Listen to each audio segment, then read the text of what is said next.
sudden draft from a window that was supposed to have been closed. A chill at the back of the neck. Groans, creaks, and bumps in the night.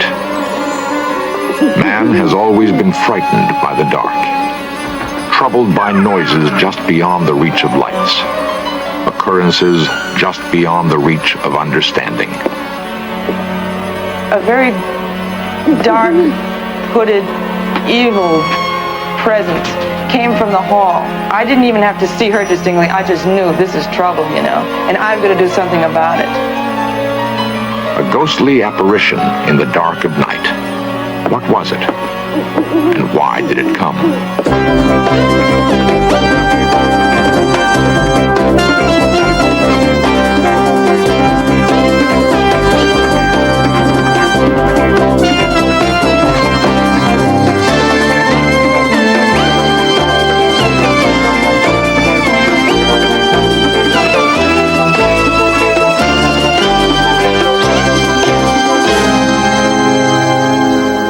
An astonishing event occurred on a still summer night in a Maine fishing village. An event witnessed by the latest occupants of a house with a long history. An event which prompts tonight's search. This series presents information based in part on theory and conjecture. The producer's purpose is to suggest some possible explanations, but not necessarily the only ones, to the mysteries we will examine. There are stories of ghosts and of hauntings to suit every taste, from the playful to the macabre. But those who have studied ghosts claim to have discerned patterns in their behavior, what might be set down as rules of the haunt. For example, a ghost might be thought of as the spirit of someone who died in emotional turmoil. Further, it seems the spirit remains close to the place associated with the turmoil.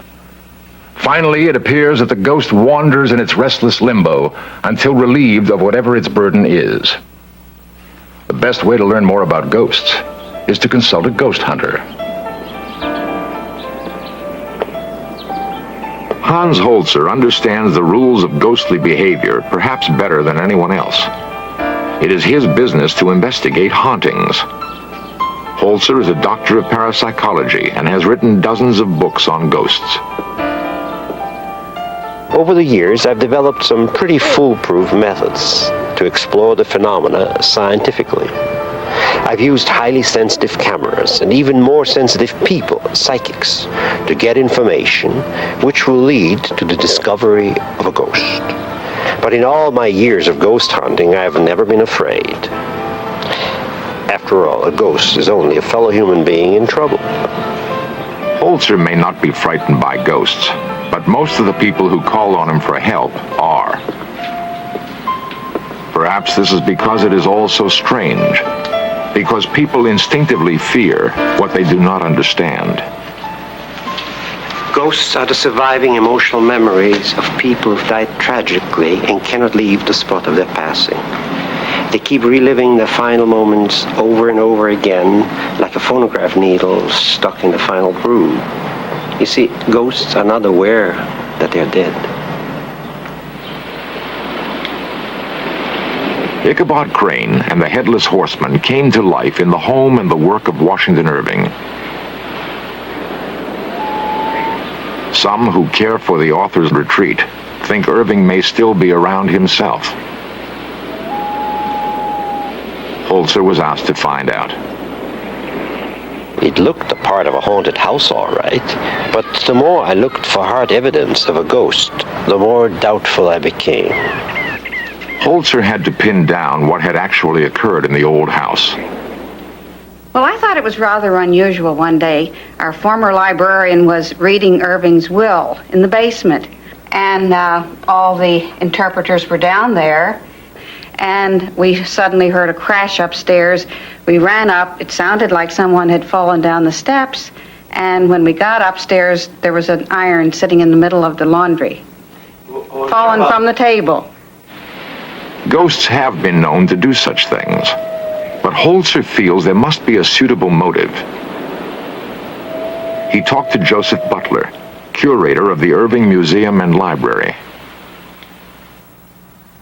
During your years here, have you ever heard of any legends alleging that ghosts or uncanny happenings abound here? Well, of course, Irving himself said that when he died, he was sure that he would return to haunt Sunnyside as a friendly ghost.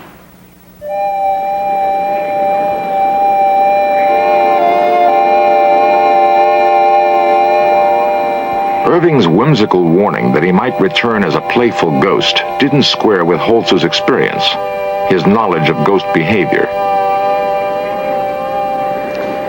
The ghost at Washington Irving's cottage had no substance after all. But in the little fishing village of Port Clyde, I found a different kind of story. Port Clyde is a fishing village wedged in a rocky enclave of the Maine coast.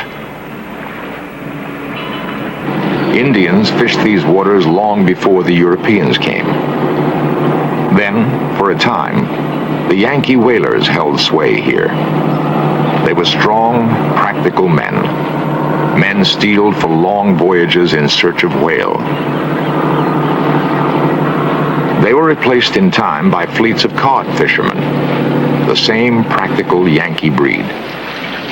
Now it's lobster that lures the men of Port Clyde, but little else has changed.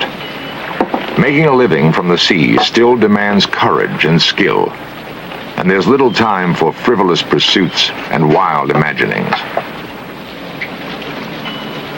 Carl Schwab has fished Port Clyde's waters for years, a spiritual descendant of the Yankee whalers. He and his family once lived in a house that some in Port Clyde say is haunted.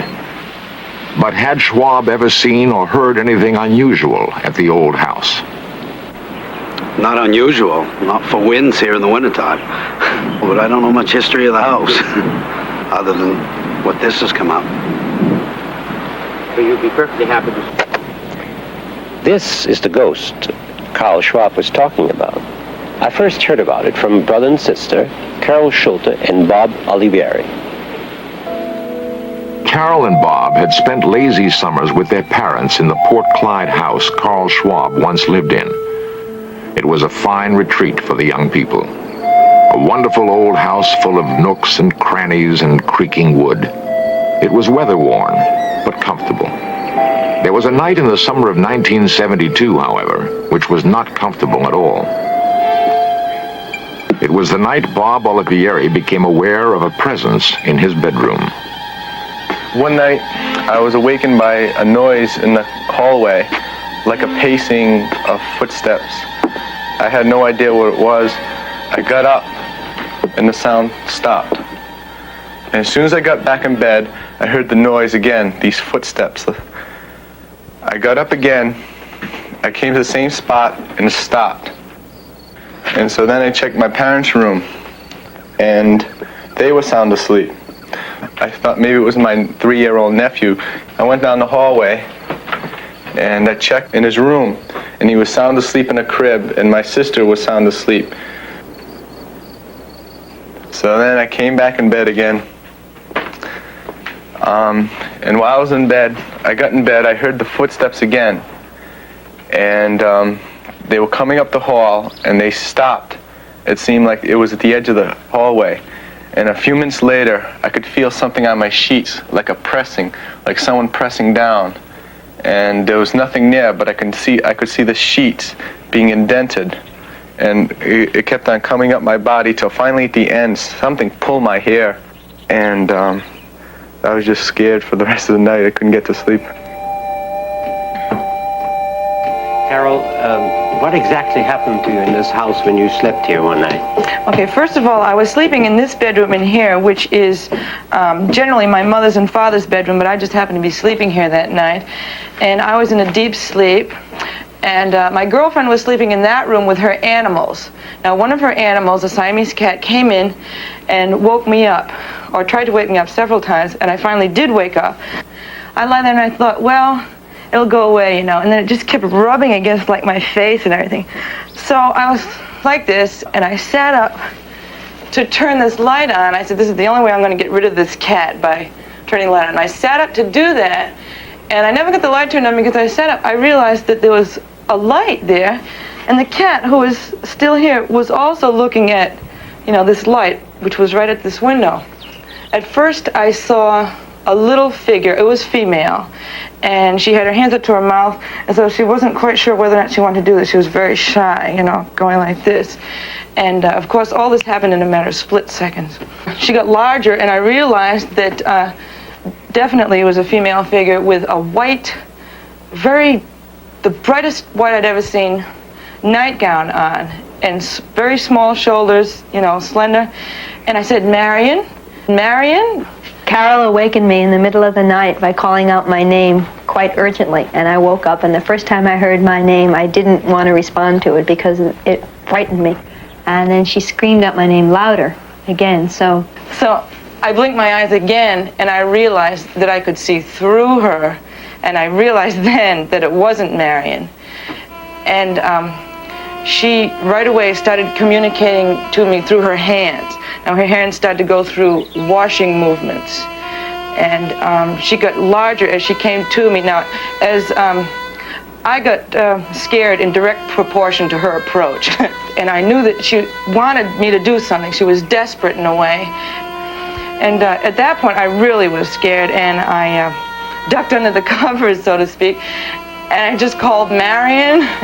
And then she screamed out my name louder, and there was quite a note of urgency in her voice, so I got out of bed and I went running across the hall to the room in which she was sleeping.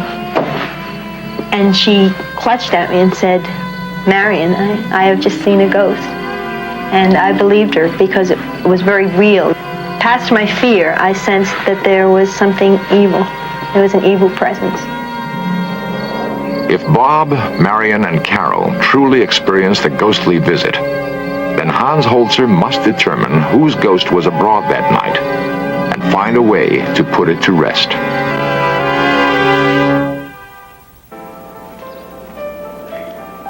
Hans Holzer is convinced there is merit to the eyewitness accounts of a haunting at Port Clyde. He has enlisted the help of psychic Ingrid Beckman for the next phase of his investigation.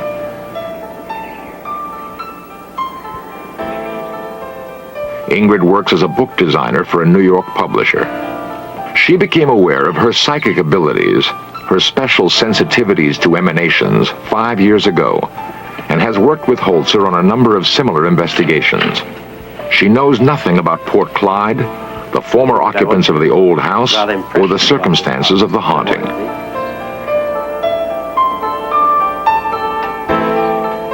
Hans, immediately I feel the presence of a woman. What about this room? Well, this presence comes from another house that was on this property, so that I don't feel it in any particular room, but I do feel that I should go upstairs because I think there'll be more up there. Hans depends on Ingrid's sensitivity to impressions of the past that may remain in the structure, and to any non-visible emanations she may detect. As I go through this house, I can see in my mind's eye the house that was on the property before. And in my mind, I sense a field back in this direction. And there was land that went with this. Now we're upstairs. I want you to look at every room and give me your impressions of it. Well, the upstairs is the most active. I sense a woman who is waiting. And I have an impression now of a storm that she is very upset about, a gale of some kind. It seems to be November. I also feel that she has looked out of not this very same window, but windows in this direction of the house. And I just got an impression where she says she, meaning a schooner, was built on the Kennebec River. It seems to be a I think it's a double-masted schooner. And it seems to be her husband who's on this. Ship registries of the 19th century confirm that a whaler named Catherine sailed from these waters. Records of her crew, however, are lost. What does she look like? I see a tall woman who's rather thin and frail with dark hair. And it appears to be a white gown. Could be a nightgown I see her in. Looks like a nightgown to me, with a little embroidery on the front. Hand done. Let us see if she cares to make contact All with right. us. We'll go back into that first room then.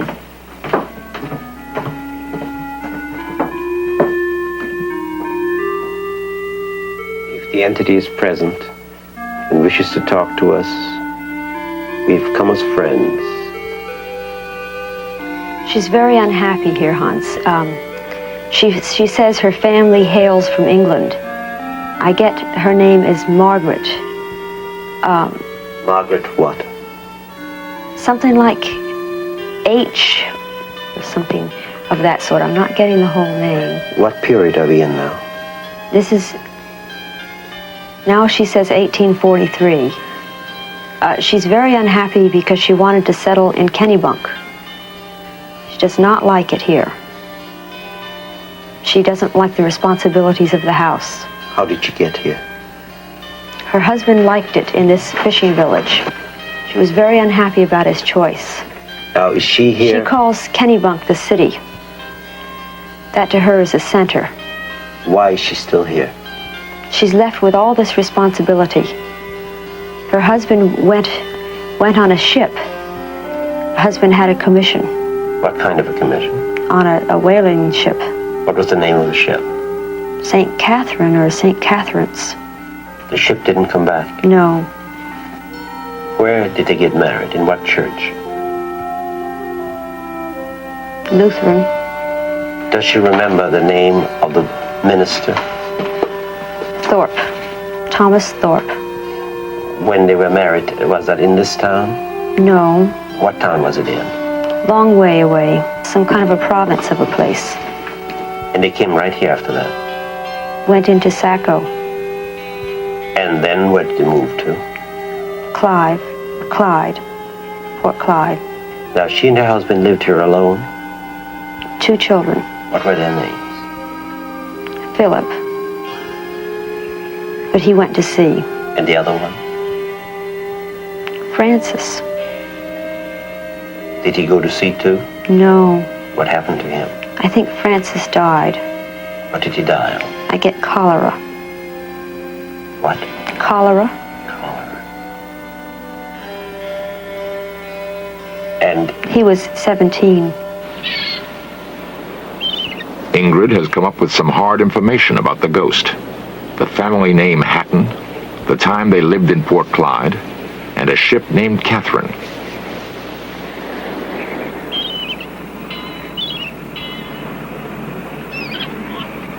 Holzer would eventually seek out the town historian, Colonel Albert Smaley, for corroboration.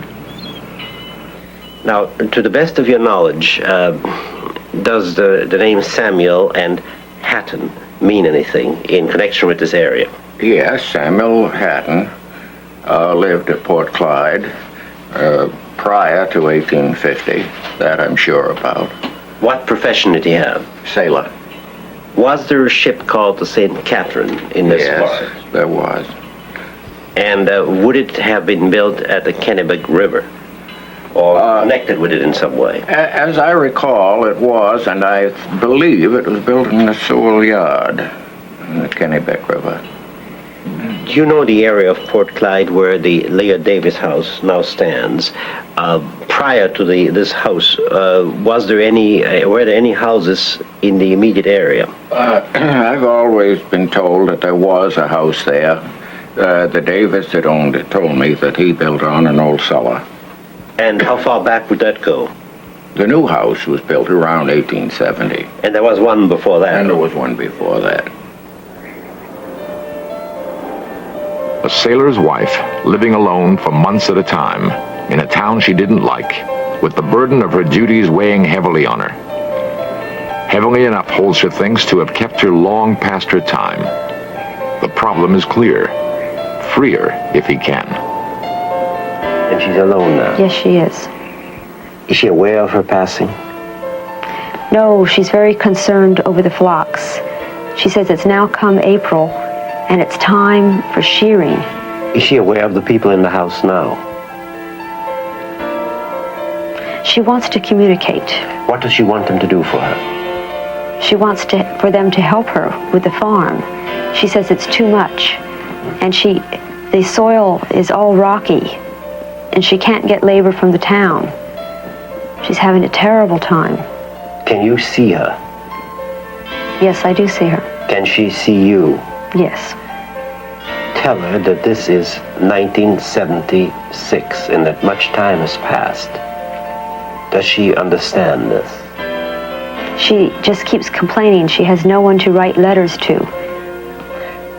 Does she understand that her husband has passed on, that she herself is a spirit? She's free to go. Does she said to Kennebunk? Any place she wishes, to the city, or better to join her husband on the other side of life. She said, oh, what I would do for a townhouse. Ask her to call out to her husband to take her away. He's waiting for her. She's wanting to turn on the lights. She's talking about the oil lamps.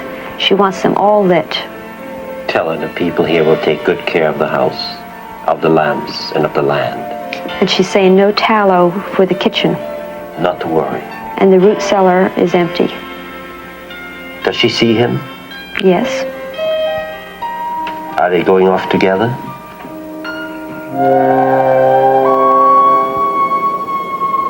Only time will tell if Hans Holzer was successful.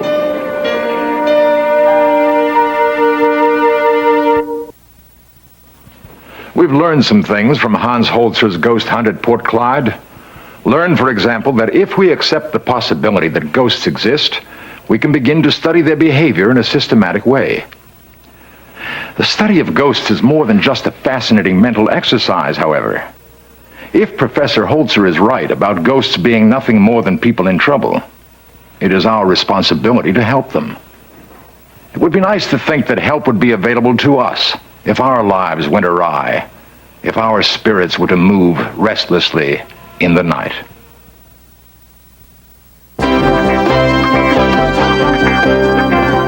Lost civilizations, extraterrestrials, myths and monsters, missing persons, magic and witchcraft, unexplained phenomena. In Search of Cameras are traveling the world, seeking out these great mysteries. This program was the result of the work of scientists, researchers, and a group of highly skilled technicians.